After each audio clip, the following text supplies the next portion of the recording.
Well, thanks for visiting us here at KTALnews.com. I'm meteorologist Josh Marces with your Friday forecast update. We have a lot to talk about today as we do have a warm front this morning, a cold front later today, and a chilly weekend. So weekend highs will be in the 40s and 50s here. We had mentioned maybe some snow flurries on Saturday. That looks very unlikely for us. So winter weather looks to be out of the way here, and rain is finally returning next week. And I'll have a drought update for you, which is not great for us here in the Arklatex. So we really would like to see that rain come back soon. So this morning it's cold across the country, but you can see that warm sector behind that warm front kind of moving across Texas and into the Arklatex here. You'll notice it's breezy. It is chilly this morning, and there's our weekend cold front just to the north of us here. By the time it reaches us, it's going to have a lot of dry air in place. So that's why we really don't expect we'll see much, if any, precipitation. But the south breeze that you feel this morning, that is trying to pull some moisture back into the region for that potential rainfall as we go through the weekend.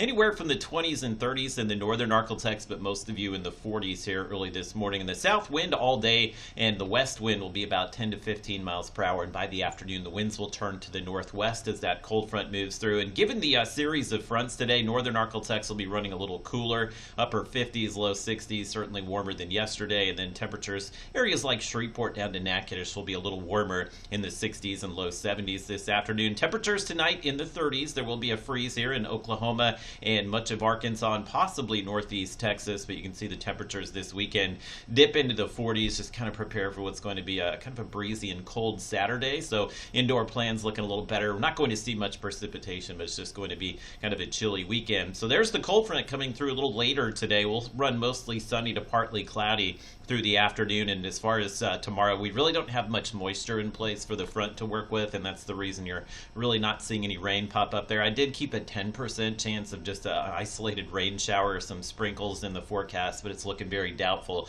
that we'll see any rain make its way down to us here in the Arklatex until we get to next week, and we desperately need the rain. This is the drought update issued yesterday. Severe drought continues across Texas, Louisiana, and parts of McCurtain County, even some extreme drought now growing into our northernmost counties there. So we do have a new burn ban that's in portions of Arkansas. Looks like we added a few burn bans this week. Also added Red River County in Texas, but the national rainfall outlook for us next week calls the bullseye of the rainfall pretty close to us. It's not going to be a lot, but anywhere from about a half an inch to an inch of rain next week, and most of that will come in late Tuesday and Wednesday. We get through that chilly weekend next week. Pretty much every day will be in the 50s with overnight lows in the 30s. Again, given the temperatures above freezing, likely just rain through the middle of next week.